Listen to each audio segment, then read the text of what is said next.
আসসালামু আলাইকুম। Job maths all ক্লাসে আপনাদের সকলকে স্বাগতম। আজকে আমরা প্রাথমিক বিদ্যালয় শিক্ষক নিয়োগ পরীক্ষার প্রশ্ন সমাধান দেখব।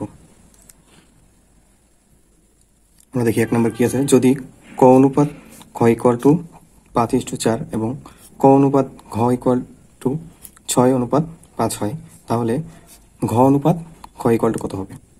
আমরা এখানে দেখতে পাচ্ছি যে দুটি অনুপাতে ক হচ্ছে কমন অংশ। তাই আমাদের এখানে যে কাজটি করতে হবে সেটি হলো যে দুটি অনুপাতের ককে সমান করতে হবে, তারপর বাকি অনুপাতগুলো আমরা বের করতে পারবো। দেখি আমরা কিভাবে করতে পারি। ক অনুপাত খ ইকুয়াল টু 5:4, ক অনুপাত খ ইকুয়াল টু 6:5। এখন আমরা এই ক যে আছে, কটাকে হচ্ছে আমরা একই মানে রূপান্তর করবো। এই 5 এবং 6কে আমরা এই রাশিটাকে হচ্ছে, এই অনুপাতটাকে হচ্ছে আমরা 6 দ্বারা গুণ করবো এবং এই অনুপাতটাকে আমরা 5 দ্বারা গুণ করবো। তাহলে আমাদের ক কি হবে? 5×6 = 30 এবং 5×6 = 30 হবে। তাহলে আমরা যদি এটাকে সমাধান করতে চাই, 5×6 অনুপাত, যেহেতু আমরা 5কে 6 দ্বারা গুণ করছি সেহেতু 4কে আমরা 6 দ্বারা গুণ করবো। তাহলে কত হলো? 5×6 = 30 অনুপাত 4×6 = 24। তারপর আমরা 6কে 5 দ্বারা গুণ করবো এবং 5কে 5 দ্বারা গুণ করবো। তাহলে কত হবে? 5×6 = 30 অনুপাত 5×5 = 25। তাহলে আমরা দেখতে পাচ্ছি যে ক অনুপাত খ এবং ক অনুপাত ঘ এর মান হচ্ছে। তাহলে আমরা লিখতে পারি ক অনুপাত খ অনুপাত ঘ সমান কত হবে? ক এর মান 30, খ এর মান কত আসে? 24 এবং ঘ এর মান কত আসে?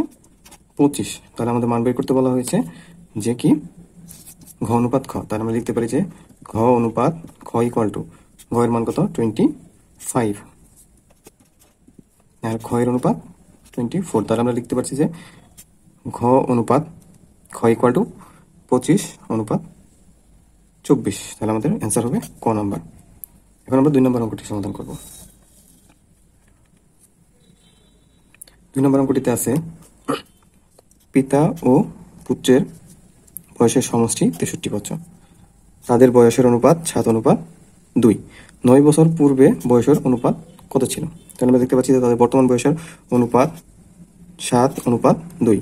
তাহলে আমরা লিখতে পারি যে পিতা ও পুত্রের বর্তমান বয়সের সমষ্টি কত হচ্ছে? 7কে যদি আমরা x দ্বারা প্রকাশ করি তাহলে 7x + 2x = কত হবে? এই যে তাদের বয়সের সমষ্টি কত? 63। এইখান থেকে আমরা একটা মান বের করবো, x এর মান বের করবো। তাহলে কত হচ্ছে? 7 আর 2 9, x = 63। তাহলে x = কত হবে? 9 দিয়ে ভাগ করলে x = কত হবে? 7×9 = 63। তাহলে আমরা x এর একটা মান পেয়েছি। এখন পিতার বর্তমান বয়স কত হবে? 7x এবং পুত্রের বর্তমান বয়স কত হবে? 2x। তাহলে আমরা দেখতে পারি যে পিতার বয়স 7x = কত হবে? x এর মান হচ্ছে 7, 7 × 7 = কত হবে? 7×7 = 49। এখন পুত্রের বয়স হবে 2x। তাহলে কত হবে? 2 × 7, 4 × 14। তাহলে আমরা দেখতে পাচ্ছি পিতার বর্তমান বয়স 7×7 = 49 আর পুত্রের বর্তমান বয়স 14 × 14। আমাদের বলা হয়েছে যে 9 বছর পূর্বে তাদের বয়সের অনুপাত কত? তাহলে 9 বছর যদি পূর্বে হয় তাহলে আমরা এখান থেকে 9 বাদ দিব। তাহলে 9 বাদ দিলে কত থাকবে? 40 আর এখানে থাকবে 5। তাহলে আমরা কত লিখতে পারি? পিতা পুত্রের 9 বছর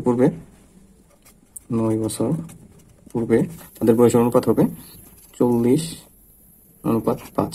এখন আমরা যদি ভাগ করি 5×8 = 40, 5×1 = 5। তাহলে 9 বছর পূর্বে পিতা ও পুত্রের বয়সের অনুপাত হবে কত? 8:1। তাহলে 8:1 আছে ঘ নম্বর অপশনে। আমাদের এই অপশনটি সঠিক হবে। আমরা এখন 3 নম্বর অঙ্কের সমাধান করব।